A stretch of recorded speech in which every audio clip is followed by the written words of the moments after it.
એક તરફ મોબાઈલમાં નેટવર્ક નથી અને બીજી તરફ આપણી ગાડી ચાલુ થવાનું નામ જ નથી લેતી. તો કેમ છો મિત્રો? તો મિત્રો આજે આપણને જવું છે ફર્નિચરની ડિલિવરી દેવા માટે અને હું પહોંચી આવ્યો છું ગુજરાત ફર્નિચરમાં ડિલિવરી લેવા માટે. તો મિત્રો આજે આપણે ડિલિવરી પહોંચાડવા માટે જવાનું છે નખત્રાણાથી દામાઈ, જે ખાલી 20 કિલોમીટર દૂર છે. તો મિત્રો આપણી ગાડી લોડ થઈ ગઈ છે અને શોએબભાઈએ આપણે 2 ઓશિકા ફ્રી આપ્યા છે જે કસ્ટમરને આપવાના છે અને હું નીકળી ગયો છું દામાઈ જવા માટે. અને મિત્રો હું ક્યારે વિચાર્યો પણ ન હતો કે આવી રીતે રસ્તાની મજા લેતા લેતા આપણી ગાડી અધ રસ્તે સાથ છોડી આપશે. તો મિત્રો આગળ આવતા સુમસાન રોડ ઉપર અધ રસ્તે આપણી ગાડી થઈ ગઈ છે બંધ અને એક તરફ સુમસાન રોડ છે અને બીજી તરફ આપણી મોબાઈલમાં નેટવર્ક આવતો નથી.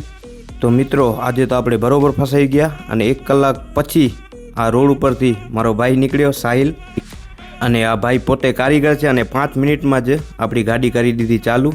આ ભાઈનો ખૂબ ખૂબ આભાર. આ ભાઈ ન નીકળે તો આપણે આજે બરોબર હલવાના હતા. અને એના પછી આગળ જતાં જ જોયો કે એક બોલેરો સાઈડમાં પડી ગયો હતો ખાડામાં. તો મિત્રો અડધો કલાકનો રસ્તો હતો અને આપણને 2 કલાક લાગી ગયા છે. તો ફાઇનલી આપણે પહોંચી આવ્યા છીએ દામાઈ. તો મિત્રો હું વિજયભાઈની રાહ જોઈ રહ્યો હતો અને વિજયભાઈ પોતે તો સામે ગ્રાઉન્ડમાં ક્રિકેટ રમી રહ્યા હતા અને હવે આવી ગયા છે ફાઇનલી એ પણ. અને મિત્રો આ મારો ફ્રેન્ડ છે વિજય આહિર, જે કચ્છ ક્રિકેટમાં એમનું નામ છે. કોણ કોણ ઓળખે છે એ જરા કોમેન્ટ કરી નાખજો. અને મિત્રો વ્લોગ સારો લાગ્યો હોય તો લાઈક, કોમેન્ટ, ફોલો કરી નાખજો.